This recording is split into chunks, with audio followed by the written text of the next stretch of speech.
Kas pa idiotismu? Gribētu, lai tāds stabs arī tavā zemē? Nekādā gadījumā.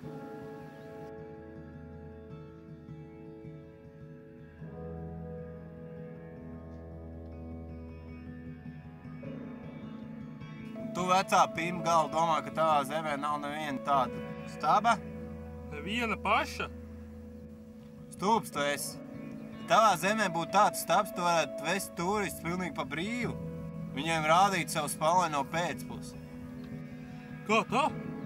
Iedomājies, tu esi atvedis turistus pie staba, un ko tu viņiem saki? Nu, šeit bija atbraucis Romas pāvests vai Dalai Lama. Pimps viņi zina kāds svētais un iespraud šo stabu te mūsu zemē. Un iedomājies, tu to visu stāsti tādu gudru sejas izteiksmi. Nu? Bet bāc, ko tu viņiem stāstīji tālāk? Tev nebūtu ko stāstīt. Tev būtu divas iespējas. Vai nu tu vesi turistus atpakaļ uz autobusu, un tas būtu galīgi garām, jo viņi taču braukuši baigo gabalu, lai uzzinātu tikai to, ka Pīpsiņš zina, kurš te iespraudis stabu. Vai otra iespēja. Lai ar godu tikt cauri, tev būtu jānovelk bikses un jāapķer stabs, lai uzskatām parādītu, cik lepns, aizkustināts un laimīgs tu esi. Ka tieši tavā zemē Pīpsiņš zina, kurš iespraudis šo brīnišķīgo stabu. Tu gan tu lēji. Tāds sviests. Es, piemēram, noteikti gribētu, lai manā zemē būtu šitāds stabs. Iedomājies, kādu homu varētu laist. Vienā laidā. Pats tu esi stulbs. Iedomājies, ja manā, tavā un vēl Igauņu zemē būtu tāds stabs, tad neviens turists nebrauc skatīties šos trīs stabus. Turists interesē tikai viens unikāls stabs. Ko ieracis Pīms, viņi zina, kurš. Tur jau tā lieta, vai tu viņi zina, kurš ieracis to stabu. Viņi atbrauc, fotografē un jūsmo. Bet savā būtībā stabs paliek stabs. Tas, kurš to stabu ieracis, tas jau sen ir projām. Ciekš stabu pie savas mājas. Katru dienu plika dirsa, skriež tam virsū. Pēc kādu laiku kaimiņi būs ieraudzījuši. Domās, ka tas ir kaut kāds īpašs rituāls. Var dēļ, ka viņi paklusām nāks izmēģināt. Un es pa logu ķiķerēšu un zviegšu pa tādu homu. Maniaks piezinīs uz traķeni un tev uzmauks trako kreklu. Tu laikam nepazīsti cilvēkus. Viņi taču ir trakot zinkārīgi. Ir īpaši, ja runa par tādām visādām mistiskām lietām. Tu laikam nesaproti. Klātbūt nemaz nav obligāti. Galvenais ir, ka šeit ir bijis kāds liels vīrs un atstājis par sevi liecību. Tā jau Krievu laikos bija labāk. Kosmonauts stādīja kociņas, veidoja alejas. Atbraukušie valsts vīri arī stādīja kociņas. Tā sakot, apzaļumoja. Bet šis te plika staba. Da nu tev, zini, uzvedies tagad tāds Pīms. Ja atgriežamies atpakaļ pie šī paša staba, tad tas ir tas pats, kas ar tām overlām. Ja katrā zemē būs pa stabam, turists apskatīsies vienu un tad salīdzinās ar otru un teiks. Tas pirmais gan bija pilnīgs sūdzes salīdzinājumā ar šo otru. Un otrais atbildēs. Nē, tu Pīmpis tāds. Tas pirmais bija daudz labāks. Daunis. Iedomājies, atbrauc Dalai Lama. Tu viņiem saka, re, Igauņiem tu iespraud stabu. Davai mums arī. Tikai labāku, lielāku un resnāku. Lūk, tādēļ ir vērts censties. Davu kaut ko labāku. Tad varēs esti poisiem rādīt mēlu un teikt, re, mums ir lielāks un resnāks.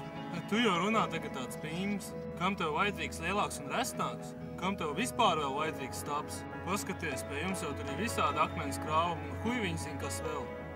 Tāpēc, Daun, ka mums vienkārši nav staba, ko būtu iespraudis Dalai Lama. Kāpēc tā ir kāds cits? Kurš, piemēram? Sadams Huseins. Tā ir ideja. Osama Bin Lādens. Viņš tev gan iespraudīs. Tas tiesa. Labāk uztiņ kāds citādāk saules dūri. Labi.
Paldies!